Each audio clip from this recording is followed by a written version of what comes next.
Bonjour à tous, merci de nous suivre. Les titres de ce mercredi 18 avril.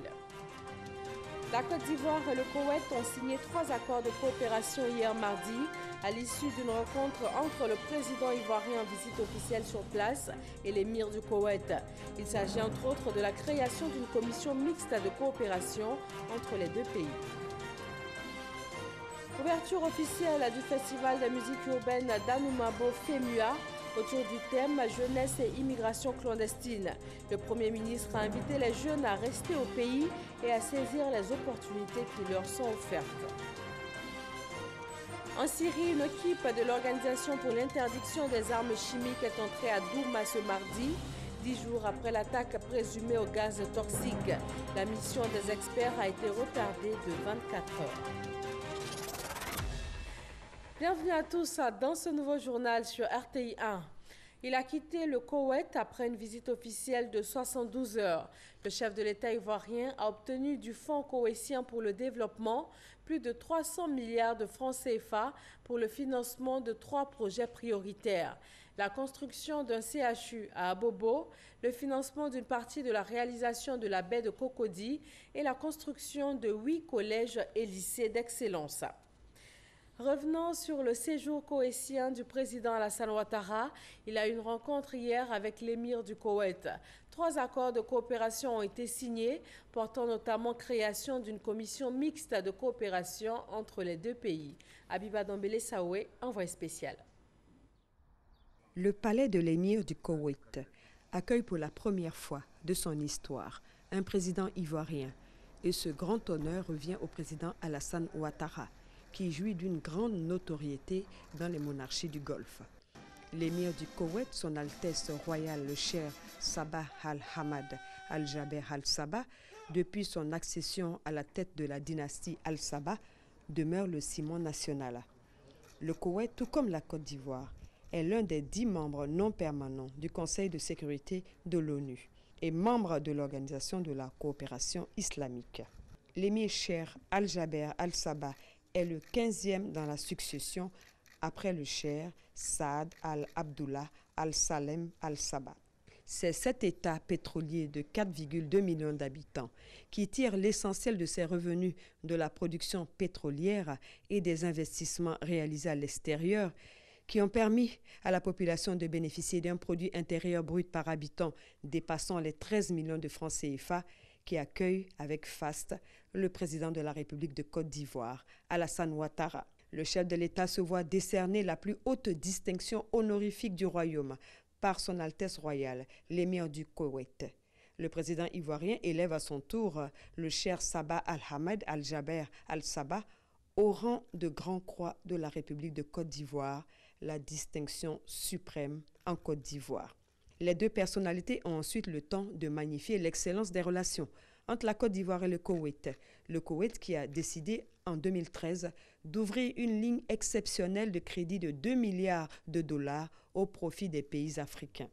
Un royaume qui contribue significativement au développement de la Côte d'Ivoire à travers le financement de 6 grands projets de 1999 à 2018 dans les domaines de l'agriculture, des infrastructures routières, de l'équipement en matière d'approvisionnement en eau potable, de l'électrification et de l'éducation à hauteur de 58,4 milliards de francs CFA grâce au fonds koweïtien. Nous venons d'avoir des échanges très approfondis avec son Altesse royale.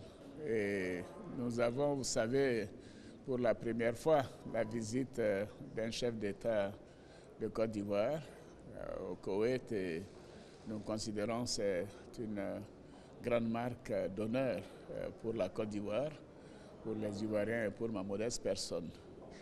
Nos discussions ont porté sur la situation bilatérale, mais également le Koweït et la Côte d'Ivoire sont membres du Conseil de sécurité des Nations Unies. Donc nous avons fait un tour d'horizon sur les grands sujets de l'heure et bien évidemment nous avons parlé de coopération bilatérale et notamment un certain nombre de projets dans le domaine social que nous avons présentés à son Altesse royale pour financement par le Fonds koweïtien. Et je suis heureux de dire que ces projets sont importants pour notre programme de développement. Et nous avons reçu des échos très favorables. Et nous avons également vu comment le secteur privé cohésien pouvait s'intéresser à la Côte d'Ivoire. Et la Chambre de commerce a promis d'envoyer une mission bientôt parce que vous voyez, nous produisons du cacao, nous produisons des noix de cajou, de la banane et ainsi de suite, mais il faut les transformer maintenant. C'est donc ce que nous recherchons, que tous ces produits puissent être transformés localement. Et là, nous avons de bonnes perspectives. Et je me réjouis de cette visite qui a été non seulement fructueuse, mais également très amicale. 5 nouveaux projets soumis au Fonds cohésien d'un montant de 300 milliards de francs CFA vont enrichir cette coopération économique. Ils concernent le reliquat de financement de la baie de Cocody, la construction d'un CHU à Bobo et de 7 lycées et d'un collège de jeunes filles avec internat. Le gouvernement du Koweït et le gouvernement de Côte d'Ivoire ont signé 3 accords, dont le plus important porte création d'une commission mixte de coopération entre la Côte d'Ivoire et le Koweït.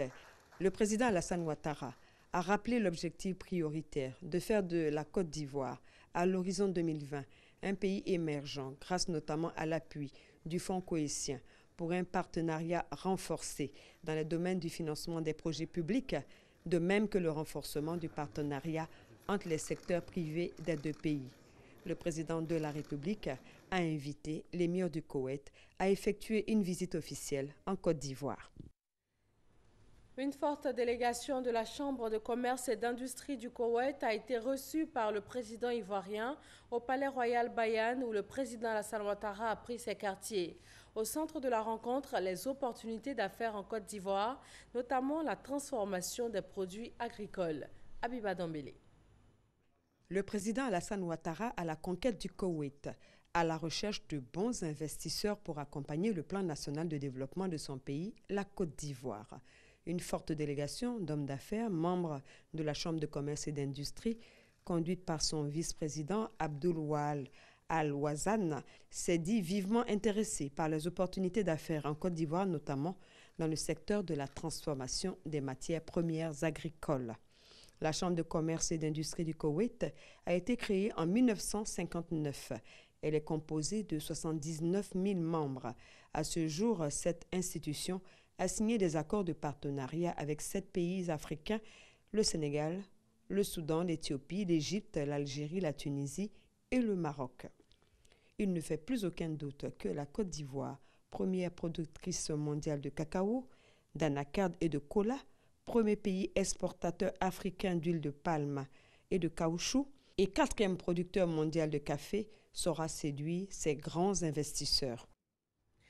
Sur le sol ivoirien, le festival des musiques urbaines d'Anoumabo, FEMUA, a été officiellement ouvert hier par le Premier ministre. En tant que parrain de cette 11e édition, Amadou Gon Coulibaly s'est félicité de cette initiative du groupe Magic System. Les festivités se déroulent cette année autour du thème « Jeunesse et immigration clandestine ». Abou Sanogo. Le Premier ministre Amadou Gon Coulibaly à Anoumabo dans la commune de Marcory pour lancer officiellement le FEMUA 11. Le festival de musique urbaine d'Anoumabo organisé par le groupe Magic System. Tribune par excellence de promotion des rythmes musicaux urbains, le festival de musique urbaine d'Anoumabo se veut une plateforme de sensibilisation sur les grandes problématiques du continent et aussi un espace de solidarité. Et pour cette 11e édition, les initiateurs ont choisi pour thème « Jeunesse et immigration clandestine ». Le thème de cette 11e édition nous interpelle tous. Malgré les efforts des États, le mal persiste et les conséquences sont désastreuses. La normalisation de la vie nationale grâce aux actions du président de la République, son Excellence M. Alassane Ouattara et du gouvernement ont favorisé la création de nombreux emplois et un cadre de vie paisible et propice aussi bien pour les investissements que pour l'entrepreneuriat des jeunes et des femmes en Côte d'Ivoire. Je voudrais lancer une invite à plus d'engagement dans la lutte contre l'immigration clandestine. Ce n'est pas l'affaire du gouvernement seul. Nous sommes tous concernés. Ensemble, nous pouvons mettre fin à cette gangrène. Pour le ministre de la Culture et de la Francophonie, le FEMUA a créé de l'emploi. Il a donc plaidé auprès du Premier ministre Amadou Gon Coulibaly, parrain de la cérémonie, pour son inscription au budget de l'État. Le Premier ministre Amadou Gon Coulibaly, parrain de ce FEMUA 11, a félicité Magic System pour le choix du thème et a exhorté la jeunesse à se détourner de ce fléau. Chère jeunesse de Côte d'Ivoire, certains parmi vous veulent partir à la recherche de l'hypothétique bonheur, les conduisant le plus souvent à la mort.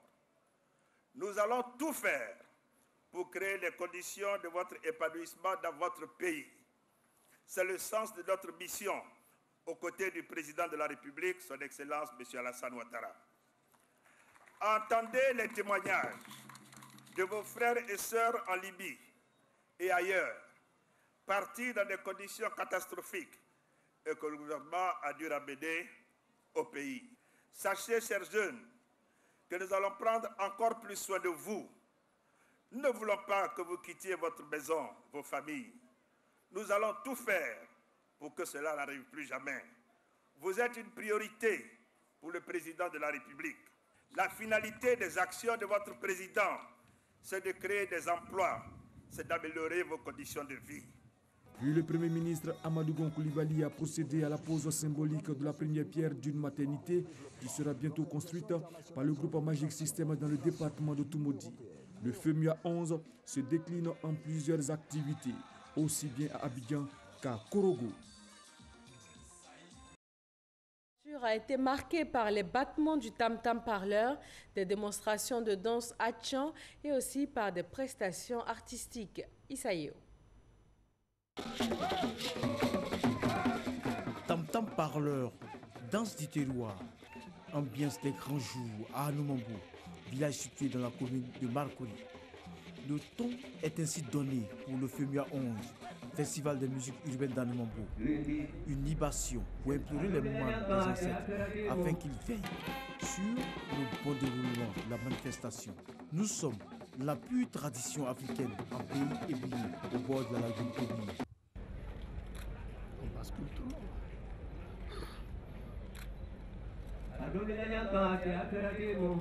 Les jeunes voyants, prestation d'artistes, tout y est pour donner un caractère festif à la manifestation sous l'œil protecteur du chef du village d'Anoumambo.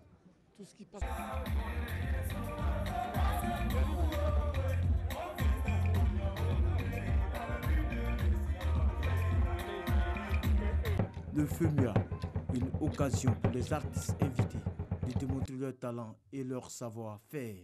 C'est un plaisir pour moi de participer au FEMUA, c'est ma première fois, donc je vais apporter la touche coupée décalée. J'invite tout le monde à venir découvrir que je vais rendre live parce que voilà, c'est assez spécial. En 11 ans d'existence, le FEMUA déchaîne des passions et force l'admiration des partenaires. L'exemple des magiciens, l'exemple là pour dire aux jeunes gens, on n'a pas besoin d'immigrer pour réussir. On peut être sur place, les magiciens ont fait leur classe à Anoumambo et aujourd'hui ils sont sur le toit du monde. C'est un exemple pour dire aux jeunes gens, croyez en vos talents, restez en place, développez vos talents et puis vous pourrez réussir sans forcément prendre le risque de vous immigrer et mourir. Nous, en tant qu'opérateurs économiques, nous contribuons tout en créant des emplois et faire comprendre à ces jeunes-là qu'à force de persévérance, le rêve devient réalité. L'État a mis en place des conditions qui permettent évidemment d'avoir accès à des emplois. Et c'est à nous d'accompagner l'État. Ici, nous avons à peu près 7 groupes électrogènes qui sont déployés et 60 collaborateurs qui assistent en permanence le FEMUA pour ne pas que les perturbations reviennent. Donc nous prenons toutes les dispositions qu'il faut pour que les choses se passent très bien. La grande messe prévue à l'Institut national de la jeunesse et des sports, INJS, à Marcory et à Korogo, aura lieu du 17 au 22 avril. Pour cette édition, plus de 50 000 spectateurs sont attendus sur les sites. Dans le sud Comoé, un défilé géant et l'incinération du roi du Popo Carnaval a mis fin à l'édition 2018 de cette rencontre culturelle de Beaunois. Cette 38e édition du Popo Carnaval a été l'occasion de célébrer la diversité culturelle en Côte d'Ivoire. Isaïo. Incinération du roi Popo au stade municipal de Beaunois. Symbole de la fin de la 38e édition du Popo Carnaval 2018. Dans la cité de l'Anana, une édition qui aura tenu toutes ses promesses. Défilé géant des festivaliers, présentation des potentialités touristiques et culturelles de la région, dialogue interculturel avec les prestations de danse du terroir et d'ailleurs, signe d'une diversité culturelle manifeste au cours du plus vieux festival de Côte d'Ivoire.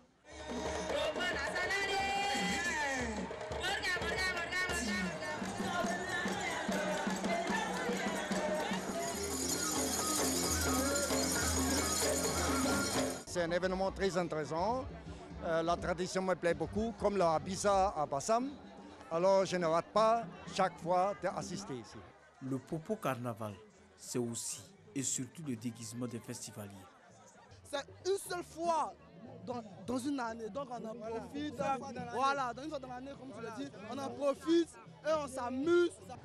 Le mercure monte d'un cran avec l'arrivée du comédien Gaulle Michel au Popo Carnaval, ambassadeur de cette 38e édition. Le Popo Carnaval, c'est une affaire de la Côte d'Ivoire. On doit se l'approprier. Ce carnaval se veut international. Donc il n'y a que nous pour vendre ce carnaval. Le Popo Carnaval mobilise plus d'1 millier de festivaliers. Un engouement populaire salué par les autorités.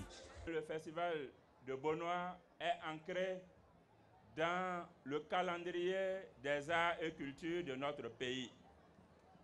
Tout le monde attend le Popo. Tout le monde s'organise en fonction du Popo et il n'y a qu'à lever la tête et en voyant ce flot humain, nous ne pouvons que dire merci et bravo aux initiateurs. Fini la 38e édition du Popo Carnaval. Les organisateurs pensent déjà à la 39e édition avec des innovations à l'ouverture et des partenariats avec d'autres festivals. L'État de Côte d'Ivoire est prêt à payer ses dettes au titre du PPU, le programme présidentiel d'urgence. Les fournisseurs concernés ont été conviés à une réunion d'information sur les modalités pratiques de paiement. Ils sont plus de 300 fournisseurs repartis en 2 groupes. Noah Nyagno. Le PPU, entendez programme présidentiel d'urgence. Son objet, restaurer l'autorité de l'État au lendemain de la crise post-électorale à travers la réalisation de divers équipements socio-économiques du service public. Il est clos depuis 2015 parce que la normalité est de retour. Avant la clôture définitive des comptes, les créances relevant des travaux en cours de finalisation au moment de la clôture du programme vont être apurées. Nous avons été instruits pour payer dès demain matin les fournisseurs. Mais attention, les paiements se feront conformément à des dispositions précises. Tous les fournisseurs qui sont au nombre de 197, dont les montants cumulés sont inférieurs ou égaux à 100 millions, seront intégralement payés.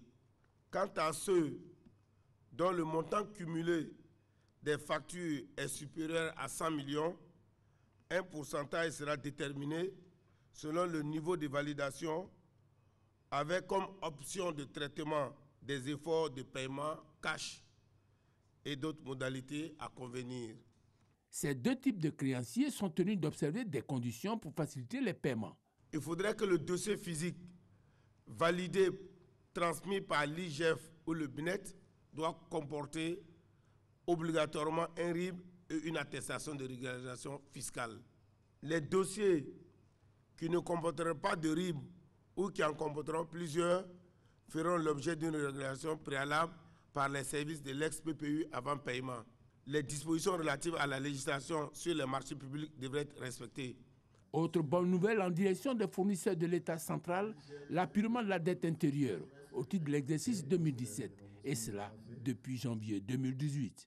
L'administration centrale, on a payé 162 milliards 387 millions 429 016 francs. Et dans ces 162 milliards, nous avons payé 33 milliards 617 millions 643 094 francs payés aux fondateurs d'écoles au titre de la dette école représentant le solde des restes à payer 2017. Pour l'administration déconcentrée, nous avions eu à payer 12 milliards 003 millions 617 885. Au titre des collectivités territoriales, nous avons eu à payer 27 milliards 690 millions 448 886 francs, représentant le solde des restes à payer au titre de la gestion 2017. Pour ce qui concerne les établissements publics nationaux, les EPN, 43 milliards 165 millions 469 247 a été mis à la disposition des EPN au titre de l'apurement des restes à payer 2017, arrêté durant la période complémentaire. À ce titre, le délai de 90 jours a été respecté.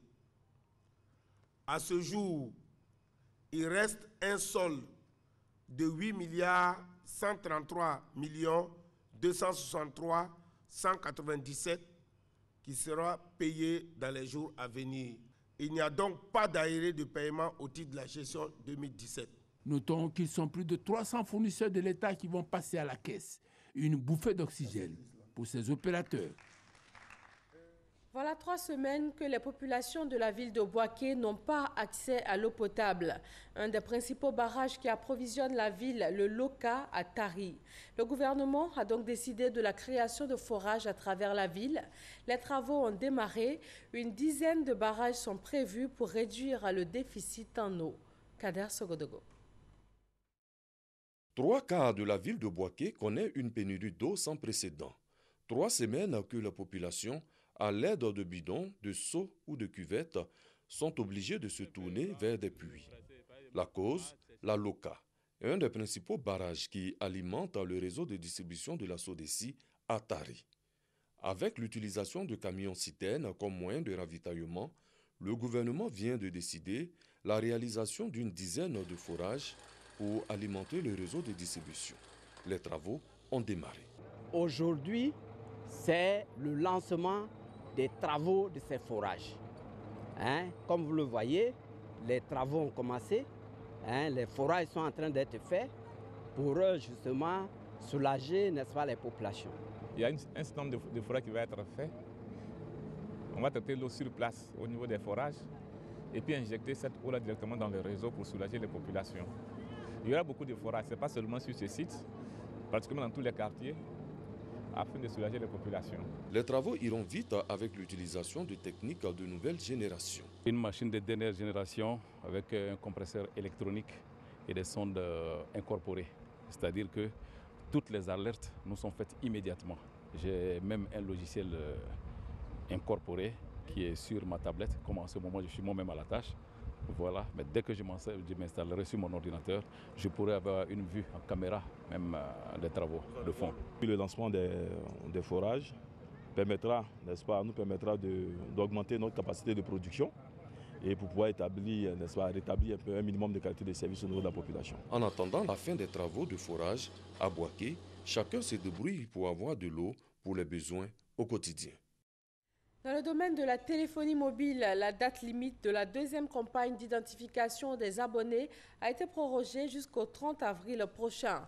À moins de 2 semaines de cette date, le gouvernement appelle les retardataires à se faire identifier, car passé ce délai, le processus de suppression des numéros non identifiés sera enclenché.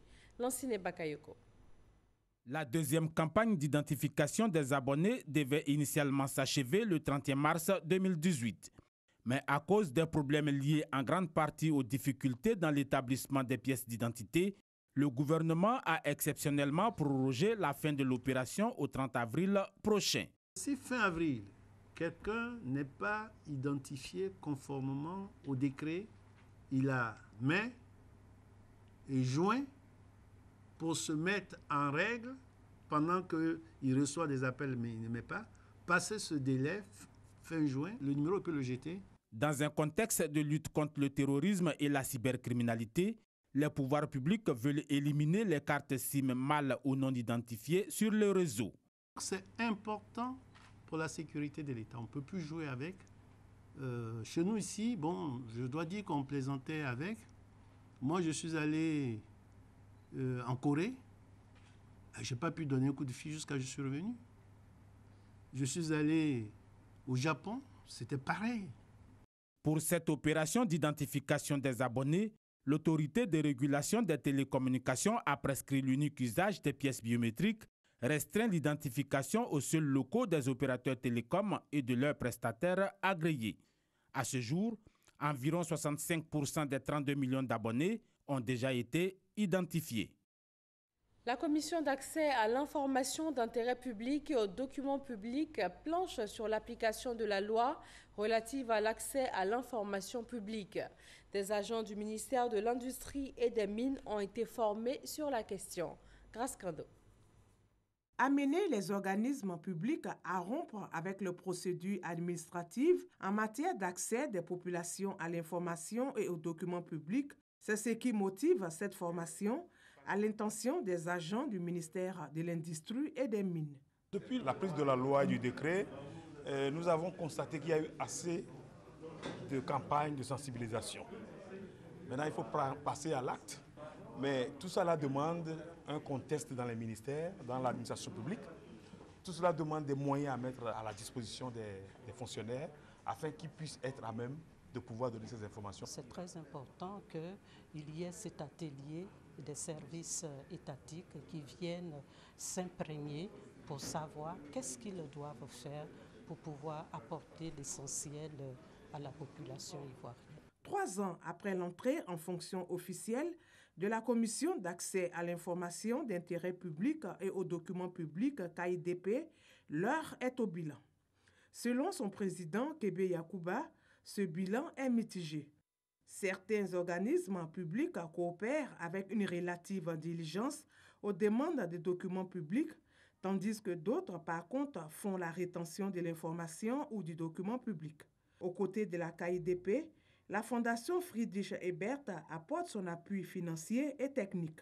Pour nous, l'accès à l'information pour toutes les couches de la population est le thermomètre, voire le baromètre même de la démocratie. Après le ministère de l'Industrie et des Mines, ce sera le secrétariat d'État auprès du Premier ministre chargé du budget et du portefeuille de l'État qui bénéficiera de la même formation. Les masseurs kinésithérapeutes et les physiothérapeutes d'Afrique francophone se mettent à niveau sur le plan clinique. Ils sont près de 150 venus des États-Unis, d'Europe et d'Afrique pour partager leurs expériences en matière de prise en charge efficace des malades. Ami Sissoko. Les masseurs kinésithérapeutes en Côte d'Ivoire sont une centaine, tous formés à l'Institut national de formation des agents de santé à Abidjan, INFAS. Aider les malades à améliorer leurs fonctions motrices perturbées de façon manuelle ou avec des instruments, c'est à cela que s'attellent les masseurs kinésithérapeutes. Nous intervenons dans tous les domaines de spécialité de la médecine. Donc tout ce qui est atteint sur le plan fonctionnel, c'est-à-dire les prises en charge de douleurs, par exemple, comme les sciatiques, les lombalgies et autres, et toutes les atteintes de la locomotion, donc rhizatose, les cas d'AVC, en général, tout ce qui empêche l'homme de bouger normalement. À Abidjan se tient la première édition de la formation africaine de kinésithérapie. Premier volet de cette rencontre scientifique, la formation clinique. Le second, le plaidoyer pour la promotion de la kinésithérapie. Réunis, masseurs kinésithérapeutes ivoiriens, d'Afrique francophone et de la Confédération mondiale pour la thérapie physique.